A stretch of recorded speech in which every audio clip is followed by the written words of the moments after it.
네, 10월 9일 리더 모임 욥기 5장 1절로 16절 봉독하겠습니다. 부르짖어 보아라, 네게 응답할 자가 있겠느냐? 거룩한 자 중에 네가 누구에게로 향하겠느냐? 분노가 미련한 자를 죽이고 시기가 어리석은 자를 멸하느니라. 내가 미련한 자의 뿌리 박는 것을 보고 그 집을 당장에 저주하였노라. 그 자식들은 평안한 데서 멀리 떠나고 성문에서 눌리나 구하는 자가 없으며 그 추수한 것은 줄인 자가 먹되 가시나무 가운데 있는 것도 빼앗으며 올무가 그의 재산을 향하여 입을 벌리느니라. 재앙은 티끌에서 일어나는 것이 아니요 고난은 흙에서 나는 것이 아니라 인생은 고난을 위하여 났나니 불티가 위로 나름 같으니라. 나 같으면 하나님께 구하고 내 일을 하나님께 의탁하리라. 하나님은 크고 측량할 수 없는 일을 행하시며 기이한 일을 셀 수 없이 행하시나니 비를 땅에 내리시고 물을 밭에 보내시며 낮은 자를 높이 드시고 슬퍼하는 자를 홍기시켜 안전한 곳에 있게 하시느니라. 하나님은 게으른 자의 계교를 파하사 그 손으로 하는 일을 이루지 못하게 하시며 간교한 자로 자기 계율에 빠지게 하시며 사특한 자의 계교를 패하게 하시므로 그들은 낮에도 캄캄함을 만나고 대낮에도 더듬기를 밤과 같이 하느니라. 하나님은 곤비한 자를 그들의 입의 칼에서 강한 자의 손에서 면하게 하시나니 그러므로 가난한 자가 소망이 있고 불의가 스스로 입을 막느니라. 아멘. 오늘 진짜 위로에 대해서 저희들 짧게 묵상하는 시간을 갖도록 하겠습니다. 여러분, 진정한 위로를 받아보신 적이 있습니까? 누군가가 내가 너무 힘들 때마다, 내가 힘들 때마다 옆에서 이런 저런 것들을 챙겨주고, 그리고 응원해주고, 그래서 그 시간 때문에 내가 버텨내고 극복한 그런 경험이 있으십니까? 저는요, 그 진정한 위로라고 하면 특별히 생각나는 것이 있는데요. 제가, 물론 여러분들 여기서 오래 되신 분들은 저의 상황을 아실 거라 생각하지만 제가 아주 오래전에 결혼이 이렇게 무너진 적이 있었어요. 그래서 상당히 힘들었던 적이 있었습니다.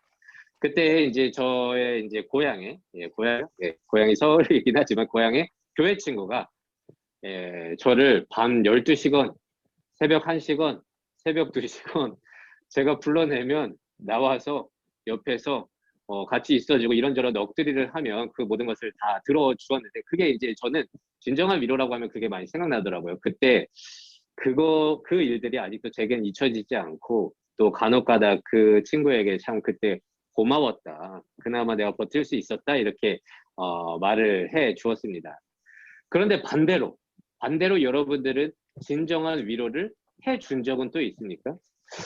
저도 막상 이렇게 진정한 위로를 받았다고 생각을 해서 받아보았으니까 나도 이제 누군가를 잘 위로하고 잘 흘려보낼 수 있겠구나라고 이렇게 생각하면서도 막상 내가 위로자의 위치에 서니까 또 그렇게 내 친구처럼 해주는 게 쉬운 게 아니더라고요. 네, 쉬운 게 아니었습니다. 그래서 사람의 성향도 그렇고 처한 상황들이 너무 다양하다 보니까 그때마다 어떻게 해야 될지 저도 지혜가 부족해서 잘 몰라서 위로한다고 해도 참 실수했던 적이 참 많은 것 같습니다. 오늘 여러분들과 나누고 싶은 욥기의 내용은 그 위로에 대한 내용입니다. 우리가 요즘 욥기를 묵상하고 있어서 여러분들 내용을 잘 알고 계시겠지만 오늘 내용은요, 고통스럽게 고난에 빠진 그 욥을 향해서 엘리바스라고 하는 사람, 그 엘리바스라고 하는 친구가 욥을 향해서 위로하는 내용입니다. 하지만 오늘 봉독해서 여러분들도 아시다시피 이게 위로인지 충고인지, 아니 이게 충고라고 해도 굳이 이렇게까지 말할 필요가 있는지라고 의심이 들 정도입니다. 그러니까 엘리바스는 힘들어하는 욥을 향해서 지금 처한 너의 모든 고난은 원인이 있다. 원인이 있다. 그 원인은 너의 죄이고 그렇기 때문에 하나님으로부터 징계를 받는 것이다. 그러니까 고대 근동 사회에서 만연하게 펼쳐져 있는 인과응보적인 사고방식으로 지금 욥을 위로하고 있지만 욥을 정죄하고 있는 모습을 우리는 보게 됩니다. 그래서 그렇지만 너가 지금 이런 상황에 있지만 하나님은 아무리 큰 죄를 지어도 회개하면 용서하시고 구원을 베푸시는 분이기 때문에 욥 너는 스스로 죄인임을 스스로 인정하고 하나님께 회개하라고 하는 내용이 오늘 본문과 내일도 이어지는 엘리바스의 내용입니다. 특히 오늘 8절에는 이렇게 기록되어 있습니다. 나라면 하나님을 찾겠고 내 일을 하나님께 의탁하겠다. 이게 무슨 말입니까? 너는 아직 하나님을 찾지 않고 있고 너는 아직 하나님께 의탁하지 못하고 있다는 말 아니겠습니까? 결국에는 엘리바스는 나의 생각 가운데서 너 지금 죄인임을 고백하고 회개해야 돼. 그러면 하나님은 다시 용서해 줄 거야. 이렇게 말하고 있는 거예요. 그런데 여러분 오늘 만약 여러분이 욥이라고 한다면 엘리바스의 이런 위로 충고를 듣게 된다면 여러분들은 어떤 느낌일 것 같습니까? 뒤에 내용들을 보시면 욥은 이 친구들에게 어떤 특별한 것을 원하지 않았습니다. 오늘은 이제 5장의 내용인데요. 6장의 이제 22절, 23절에 보면 이렇게 기록되어 있어요. 제가 한번 읽어볼게요. 욥이 말하는 겁니다. 내가 언제 너희에게 무엇을 달라고 말했더냐? 나를 위하여 너희 재물을 선물로 달라고 했더냐? 23절. 내가 언제 말하기를 원수의 손에서 나를 구원하라 하더냐? 폭군의 손에서 나를 구원해 달라고 했더냐? 라고 하는 것을 보아서 이 대사를 미루어 욥은 친구들에게 어떠한 큰 것을 원한 게 아니라 단지 자신의 처지를 알아주기만 해도 참 좋을 것 같다라고 생각했던 것 같습니다. 로마서 12장 15절에는 정말 유명한 구절이 있죠. 우는 자들과 함께 울라. 그러니까 이는 고통에 처한 사람들이 현재의 무기력함과 절망감에서 조금이라도 벗어날 수 있도록 우리 믿는 자들에게 그렇게 우는 자들과 함께 곁에 있어 주었으면 좋겠다라고 하는 바울의 말입니다. 저는 이것을 다른 말로 공감이라고 표현하고 싶은데요. 이 공감은요, 여러분, 말 그대로 함께 감정을 공유한다는 말이잖아요. 네, 상대의 감정을 함께 공유한다. 그런데 이 공감은요, 잘 생각해 보시면 상대의 의견에 내 생각과 달라서 동의하지 않아도 충분히 그 감정을 공유할 수 있는 게 공감입니다. 여러분들 이해가 가시나요? 그러니까 상대방이 처한 상황과 그가 하는 이야기들이 나랑 생각이 달라도 공감해 줄 수 있다는 겁니다. 우리는 보통 상대방의 생각과 내 생각이 같아야 공감을 한다고 생각하지만 실제로는 그렇지 않다는 거예요. 그래서 이 공감을 할 때 필요한 것은 무엇이냐면 그 상대방이 어떠한 이야기를 했어요. 어떠한 처지를 얘기했고 나의 상황을 얘기했어. 그랬을 때에 공감을 하는 방법으로서 우리는 그 상대방에게 그 주어를 맞춰서 사용하는 것이 중요합니다.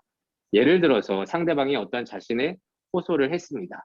그런데 그것이 내 생각과 다를지라도 나는이 아니라 너는 그렇게 생각하는구나 라고 인정만 해줘도 공감입니다. 그렇죠? 느낌을 같이 공유하는 거니까 그것을 찬성하고 이런 말이 아니에요. 느낌을 같이 공유하는 거. 이거는 어렵지 않습니다. 하지만 우리는요. 공감한다고 생각을 했을 때에는 너와 내 생각이 똑같아야지 공감할 수 있다고 생각하는 거예요. 그러다 보니까 내가 생각이 다르면 공감이라는 것은 쉽게 할 수 있음에도 불구하고 그럴 때 반대를 하거나 오히려 공감해줘야 되는 타이밍을 놓치고 사이가 틀어질 때가 있다는 겁니다. 엘리바스는요, 오늘 보면 죽음을 소망하는 자 앞에서 공감, 이거는 어렵지 않다. 네가 아프구나. 네가 고통에 처해 있구나. 그냥 인정만 해줘도 되는데 내 생각과 다르다고 해서 자신의 옳음을 주장하고 있는 게 오늘 본문의 내용이라는 거예요. 상대를 위로한다고 찾아왔지만 그것을 들어보니까 내 생각과 달라. 그러니까 야, 그거는 아니고 내 생각이 맞는 말이야 라고 하면서 결국 상대방의 처지와 상황에 대해서 어떤 공감이나 위로 없이 상대를 아프게 하는 것을 우리는 보게 됩니다. 왜냐면요, 여기에는 기록되어 있지 않지만 이제 후반부에 가면 엘리바스라는 사람은 친구 중에서 욥까지 포함해서 제일 연장자로 나오게 되거든요. 그래서 이 연장자는 욥보다 인생을 더 경험했고 더 많은 지식을 알고 있기 때문에 엘리바스는 그렇게 생각했던 것 같아요. 야, 내가 너보다 경험이 많고 내가 너보다 지식이 많기 때문에 욥아, 그건 아니야. 너 빨리 회개해야 돼. 내가 알고 있는 바로는, 내가 경험한 바로는 지금 이렇게 고난받은 것은 너의 죄가 있기 때문이야. 라고 이렇게 지금 말하고 있다는 겁니다. 너 처지는 알겠지만 그래도 회개해. 그러니까 즉 자신이 경험한 것이 최고인 거죠. 자신이 경험한 것이 옳은 거죠. 그런데 이게 엘리바스만의 문제가 아니고 우리는 모두가 살면서 내 경험이 제일 낫다고 생각하거든요. 그런데 그 경험이 낫다고 하는 그 확신은 곧 교만이 됩니다. 무슨 말인지 알죠? 내가 이렇게 경험한 것이 너무 맞고 내가 변화됐기 때문에 상대방에게도 똑같이 확신을 주고 말하되 그것은 상대방에게 교만으로 다가온다는 것. 여러분들 이런 실수 해보신 적 없습니까? 저는 이러한 엘리바스의 모습이 현재를 살아가는 우리의 모습이지 않은지 한번 되돌아보기를 원합니다. 위로는 받아왔지만, 내가 위로는 받아왔지만 진정 내가 위로를 해주려고 하면 잘 못하고 엘리바스처럼 행동하고 있지는 않은지. 분명히 내가 위로를 하러 왔는데 그냥 들어주고 상대방의 처지를 너는 그렇구나 그렇게 인정만 하고 공감을 할 수 있음에도 불구하고 그거를 못 참고 에이, 그래도 그건 아니지 하면서 나의 옳음을 주장하면서 상대방을 찌른 적은 없습니까? 그래서 우리는 오늘 욥의 이런 상황들, 엘리바스의 모습을 보면서 나의 인생, 나의 모습을 돌아보고 주의 마음으로 진짜 주가 원하시는 따뜻한 위로자가 되기를 진심으로 소망합니다. 그래서 먼저는 이 따뜻한 위로자가 되기 위해서는 너무나도 뻔한 답이지만 어떻게 해야 하느냐. 내 주위에 고통받는 자들이 있고 내가 위로를 해야 될 타이밍이 있다면 먼저는 무엇보다 우리는 기도하는 자가 되어야 합니다. 이거는 내가 말하는 게 아니라요. 야고보서 5장 13절 14절에는 이렇게 기록되어 있습니다. 너희 중에 고난당하는 자가 있느냐? 그러면 기도할 것이요. 너희 중에 병든 자가 있느냐? 주의 이름으로 기름을 바르며 그를 위하여 기도할지니라. 우리는요, 위로한다고 하지만 실제로 상대방을 위해서 기도하지 않아요. 기도해 줄게 라고 하면서 기도해 주지 않아요. 목사님, 저는 기도해요. 왜 그렇게 말합니까? 제가 그래서 알아요. 저도 목사지만 기도해 준다고 하지만 기도하지 못할 때가 너무나도 많습니다. 그래서 저는 그런 실수를 범하지 않기 위해서 기도해 줄게 하면 그 이야기가 끝나자마자 기도합니다. 안 그러면 안 하거든요. 이게 우리 인간이에요. 그래서 여러분 진짜 따뜻한 위로자가 되고 진정한 위로를 하기 위해서는 일단은 진짜 그 사람을 위해서 기도해 줄 수 있어야 합니다. 그리고 두 번째는 이건 현실적인 저의 제안이에요. 성경에 있는 게 아니라 현실적인 저의 제안인데 성경을 통해서 그나마 한번 제안을 해보자면 여러분들 로마서 12장 15절처럼 함께 울어주지 못할 것 같으면 그리고 오늘의 엘리바스처럼 그렇게 공감해주지 못할 것 같으면 그래서 나의 옳음을 얘기하고 싶어서 상대방을 찌를 것 같으면 그냥 함께 있어만 주세요. 그냥 옆에 있어만 주세요. 단 별말 하지 마세요. 아무 말 하지 마세요. 예. 그냥 들어주고 그냥 있어 주었으면 좋겠다라고 현실적인 제안을 해드리고 싶습니다. 여러분 우리는 그래요. 뭔가 내가 누군가 위로받고 싶어서 나를 찾지 않았겠습니까? 그래서 찾아와서 내가 거기에 딱 가면 위로해야 고통받은 사람 앞에서 내가 뭔가 말해줘야 할 것 같고 그래서 뭔가 내가 말을 해줘서 이거를 해결해주고 싶어 합니다. 하지만 슬픔 가운데에서 한마디 한마디는요. 상대방의 감정에 따라서 오해를 불러일으킬 때가 참 많고요. 그래서 말 한마디 안 한 것보다 못할 때가 참 많은 것 같습니다.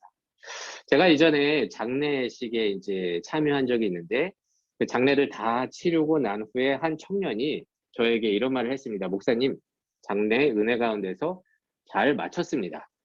그런데 어떤 분이 이렇게 말씀하셨어요.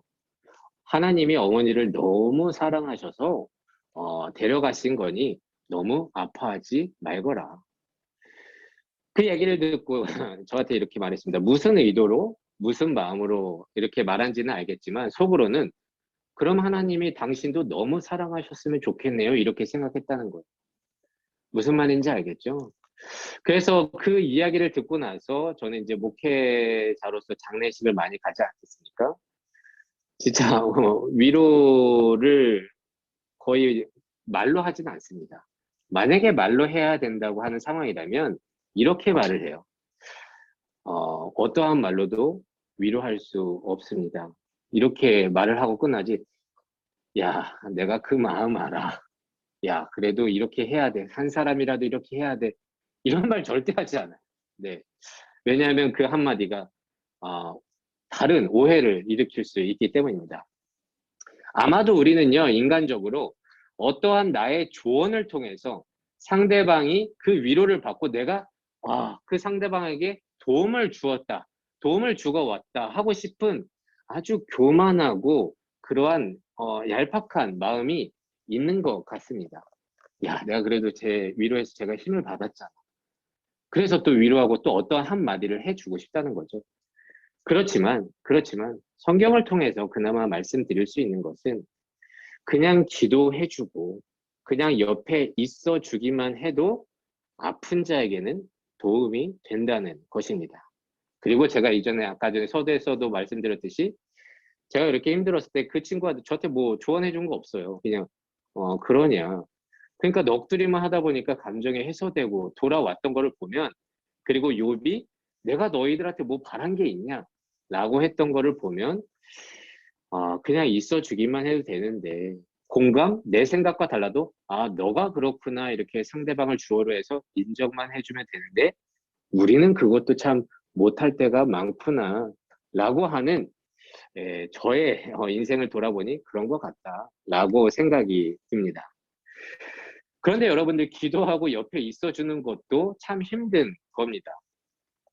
저도 돌아가신 그 아버지 옆에 그냥 있어 봤지만 이건 인내와 진짜 믿음이 필요한 거거든요.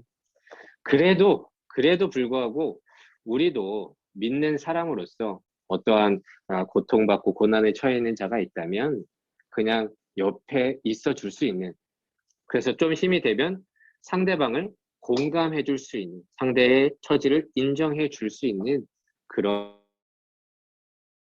따뜻한 위로가 되기를 진심으로 소망합니다. 예, 그래서 우리 안 그래도 코로나 때문에 참 힘든 시기를 살고 있죠. 어떤 얘기든 진정한 위로가 필요해서 나를 부르고 또 친구를 부르는 사람들이 있을지도 모르겠습니다. 그럴 때 어떠한 뭐 해결을 하려고 하지 마시고 그냥 잘 들어주시고 그 가운데서 따뜻한 위로가 있기를 하나님께 간구할 수 있는 우리 되기를 소망합니다. 그럼 오늘은 별 몇 명 안 되니까 그래도 짧게 잘 교제했으면 좋겠는데요. 이 질문을 통해서 여러분들 잠깐 나누어 보았으면 좋겠습니다. 여러분들은 기억에 남는 진정한 위로가 있습니까? 그 위로가 왜 기억에 남았는지 함께 나누어 봅시다. 그리고 이런 위로는 받고 싶지 않다라고 생각되는 부분들이 있다면 함께 나누어 보기를 원하는데요. 지금 38분이니까 우리 50분까지 잠깐 짧게 우리 또 민선이가 이렇게 나눠주면 함께 나누고 50분에 제가 광고하고 마무리하도록 하겠습니다. 그러면 우리 민선이 함께 그 조를 나눠주시면 감사하겠습니다.